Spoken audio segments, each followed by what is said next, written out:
guys, welcome back to BellaVet. Today I have another suture tutorial for you, and this one will kind of be the last missing piece as far as the patterns you might need during a routine spay or neuter. My other two suture tutorials go over simple interrupted, simple continuous, forward interlocking, and intradermal. So with the sutures that you'll learn today, and with those ones that you've already learned in the other two suture tutorials, you should have everything you need.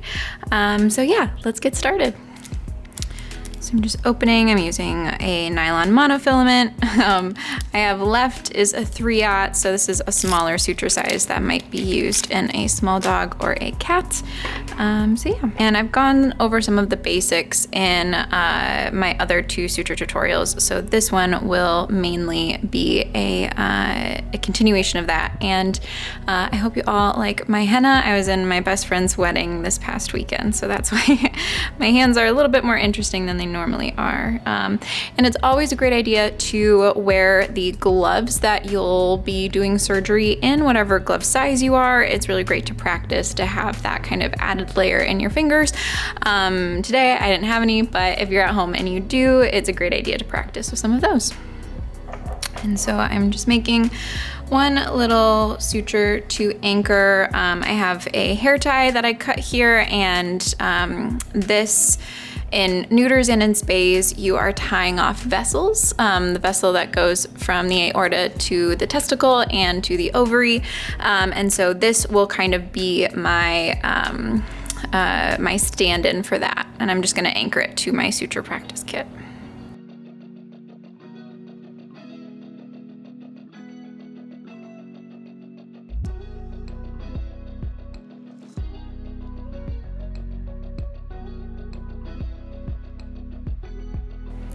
Okay, I'm just gonna do a simple interrupted to have this be anchored, because might as well practice. I'm gonna do a surgeon's throw, not that you normally need to do surgeon's throws, but for this practice kit, it's got a lot of memory in and of itself. And so just to get a better suture, I'll be doing that.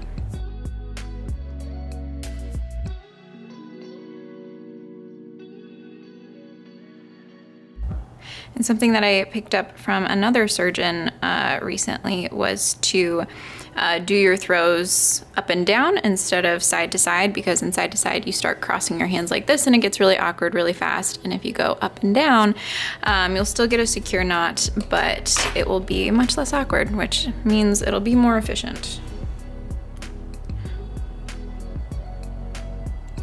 Okay, so now that we have our artery, our pedicle, our hair tie anchored, we can start practicing something called the Miller's knot. Okay, so the first knot that we'll go over today is for ligating your pedicle, or your testicular artery or ovarian artery, also known as a pedicle. And it's called a modified Miller's knot. And this knot is used a lot because it is what is called a friction knot or a binding knot. And this type of knot, it just offers added security. And it's basically a special way to do that first throw. And so something that a surgeon that I've been working with recently also said is a way to do surgery faster and in a less awkward manner is whenever you put your instrument down, lock it, lock your suture with your needle drivers, because you're never going to use one without the other, at least not routinely. So why not have the end of your suture locked in so that you're never fishing around for it and it's always where you need it to be. And these are called rat tooth forceps. And I don't know if you can see the tip of them. There we go. And so rat tooth forceps are a pretty harsh type of forcep. I typically use Adson Browns, which I'll put up a picture of, but I also talk about in my previous videos. And they're just a much more gentle way of tissue handling. These ones I tend not to use unless what I'm grabbing with is leaving the body and not coming back. But this is what I have in my suture practice kit, so it'll be fine for practice. Yeah, so usually in surgery, if you are, so let's pretend we're doing a neuter and this is a testicle, and the testicle is up here, we have made an incision, gotten the testicle out, and now we want to remove it. So what we usually do is we clamp. If you're doing like a closed castration, you clamp the tunic that the testicle sits in, which includes the spermatic cord and the artery. And you just typically have several different clamps here. Usually I do a 3 clamp technique where I put 3 clamps on. I usually go to get my suture. I remove the most proximal or the closest clamp, and there's a crush mark there. There isn't in my hair tie, but there will be in a real vessel, or if you're in a veterinary office. Another thing you could use is a old line from an IV bag that will actually show the clamp, and it might be a little bit closer to actual tissue. But my first ligature I would crush in my clamp. But I'll leave this here just so you know it's a good thing to practice on, because in real life it does get awkward with how it's positioned. So I usually leave it in this position while I'm gonna scooch this a little closer so we can pretend it's my first ligature. I usually do 2. First step, we're going to take our suture and pass it behind what we want to ligate. And then we're gonna do that one more time. So we're passing it behind what we want to ligate here. Now, it's a little awkward for me with the suture kit because it's kind of sticky and it sticks to my suture. But then we're going to go through our loop. We're going to pass over our suture and grab our free end. And there you have a miller's knot. You're going to tighten it down, and you're gonna choke up, so you're gonna clamp your needle drivers, and then take them and really make that first ligature pretty tight. And then we're gonna do that again for our second. And we're gonna clamp, and we're gonna choke up.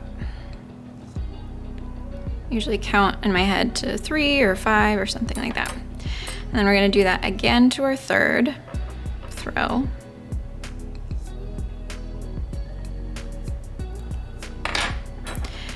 And I always like to think our first 3 throws are our security, and then everything else after that is our insurance. So I'm gonna do 3 more for a total of 6 throws, or 3 knots. So 1, still making it tight, but I don't choke up quite as much. 2, and 3. And there you go, that is your first ligature. If your needle drivers have scissors in them, you can use that. The scissor will be right there. These ones don't, and so I'll use some little suture scissors. And there we are. And then you do that one more time. So just for completion, you would be here. So you've removed the clamp that sat there and you tighten it. And let's say we've got another clamp here. Sometimes I like to remove this clamp, put it in front of the other one if there's still space and I'm not leaving too much tissue in the body. And there we are. So we're gonna do that all again.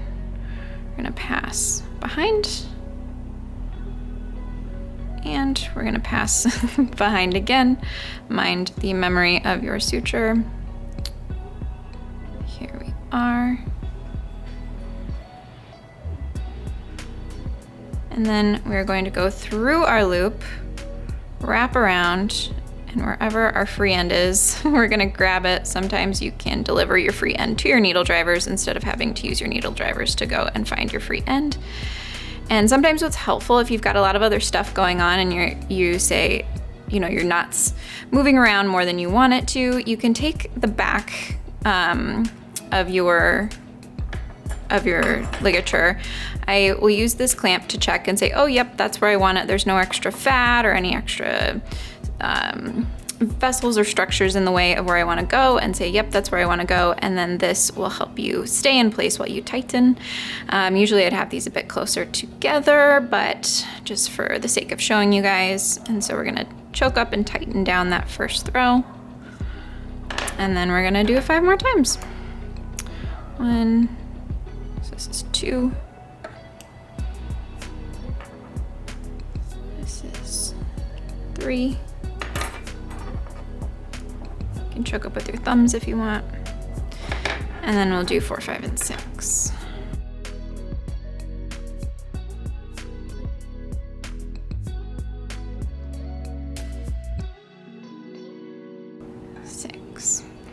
Keep in mind, I'm not a board-in surgeon. I am a veterinarian who does routine surgeries. And sorry about that. I'm a fairly new grad vet, so I am learning and perfecting things right along with you guys. So yeah, I always like to think of medicine as see one, do one, teach one to an aspect, and learning this and refreshing it helps me, and then teaching it to you guys helps me too. So as soon as you have it done, teach it to a friend, and then that will help you learn it better yourself. And so I will bring these up a little bit closer. Here we go, so you can get a better view. So there's 2 on this side, and then we're tied on that side. So these can be used in neuters or spays, or tying off most vessels that are large. And so next up is the circumferential ligature, which is more simple than the modified Miller's, but it doesn't give quite as much security to your knot, but it is still a perfectly fine knot to use. So to get started with this one, you just go behind, and I typically don't use a surgeon's throw on this. I typically only use surgeon's throws if I'm trying to oppose skin and there's just a bit more tension on it than is ideal. And a surgeon's throw for me is really just to get that first throw opposed properly and then use single throws after that. So I don't really have a need routinely to use a surgeon's throw for this. So just a normal one, going over our needle drivers, grabbing our free end and pulling down tightly. Again, you can use that trick where before you tighten down, you can look to see what's behind your knot, make sure it's in the right place you want it to be, and then partial tighten and then fully tighten from there. And then we'll do that 2 more times, really tight knots.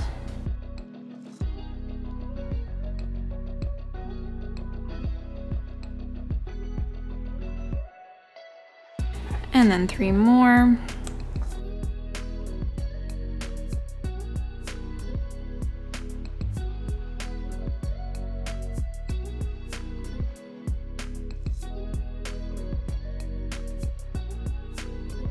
There we have it. And so for me, I'd always do a second one here. So definitely try doing these ligatures with your clamp this way, with your clamp that way, see which one you like. I usually like it this way when I'm actually doing surgery for placing my knot and figuring out where I want it.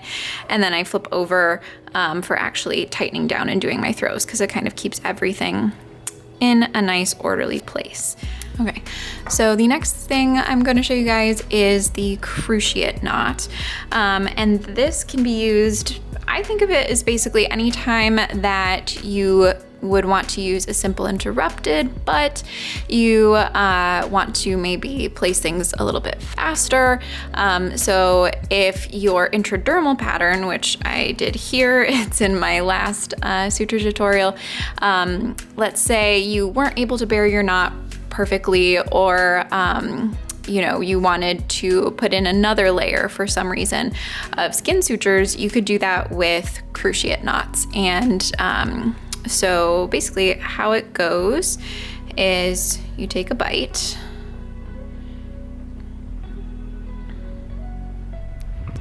and you pull through, and then you take a second bite a little bit further down. Obviously the size of your patient, the size of your suture will be dependent on how far you go apart from each other. usually try to make it pretty symmetrical. And so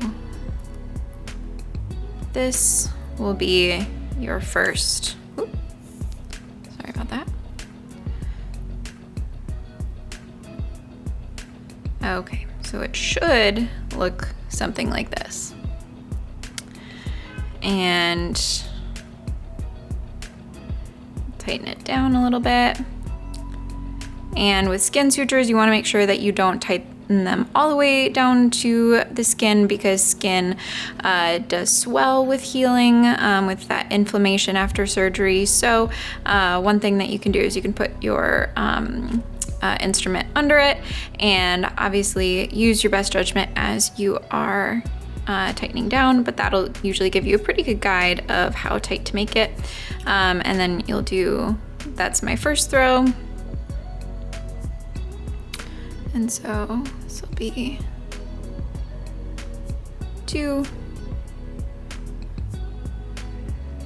3, 4. Some people do 4, some people do 6. I like to do 6 for now. 5 and 6. So here we go.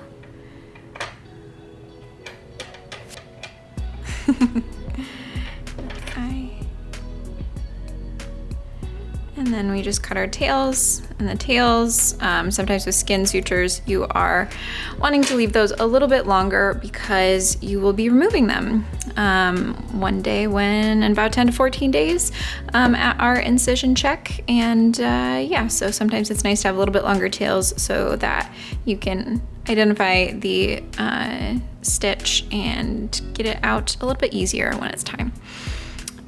So I will do one more of those, and I'll do it with a bigger suture size, so hopefully you guys can see it a little bit better. So this is a silk braided suture. So not typically what I would use, but it's a bigger size, so hopefully if you're having any trouble seeing what I'm doing, hopefully this will help. And it gives a little bit more contrast to my suture board. And what you'll notice about silk braided suture is that it has a lot less memory than my monofilament absorbable suture does. And so that's nice in and of itself. So this is 3/0, it's a little bit, or sorry, this is 2/0, the blue here is 3/0. So this size of suture might be used in a slightly larger patient. So here we go, taking our first bite. And sometimes you'll want to come all the way up in between, just depends on how much tissue you're working with and what your circumstances are. I tend to like to do both bites in one because it's just a little less awkward for me.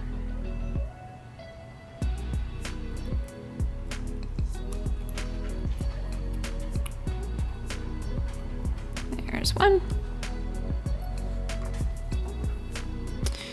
I could have been a little bit more perfect here had I been a little bit more straight, and this side is a bit longer than that side, but that's why it's practice. Practice makes perfect. Okay, and then we're taking our second bite here.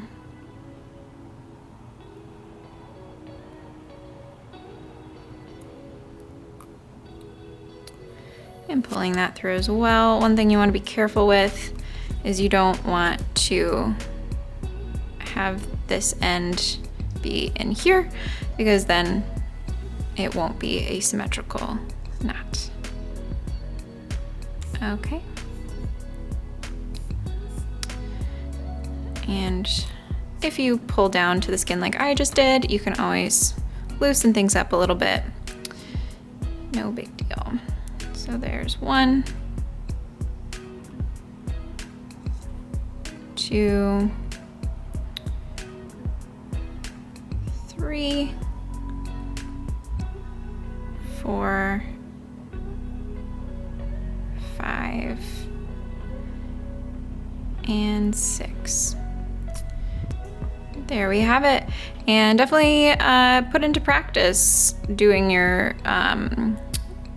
throws up and down versus side to side, and you'll see how less awkward it is going up and down. And just so you guys know, I'll do a couple more throws a bit slower so you can kind of see what I'm doing if you're confused. And so you always throw over your needle drivers, and then you grab your free end, and you want this to be a square knot, not a half hitch. You don't want to pull one side at a tighter tension than the other. You want to pull them at the same time so it is a symmetrical knot, because that is more secure than a half hitch knot that is not symmetrical. And so here we go. Okay, I hope that helps you out. Of course, there are other types of suture techniques used in spays and neuters, but these are some of the most common ones. Let me know if you guys want me to do any others in the future, like transfixing ligatures or stick ties or anything else like that. I'll try to find some synthetic alternatives. Or if you guys would like to see me do any surgeries, let me know and I'll see if I can make that happen for you as well. But happy practicing, and if you liked this video, be sure to give it a like and subscribe, and also hit the little bell notification icon in the lower corner so that you never miss the next time I upload a video. Thanks so much, guys. Bye.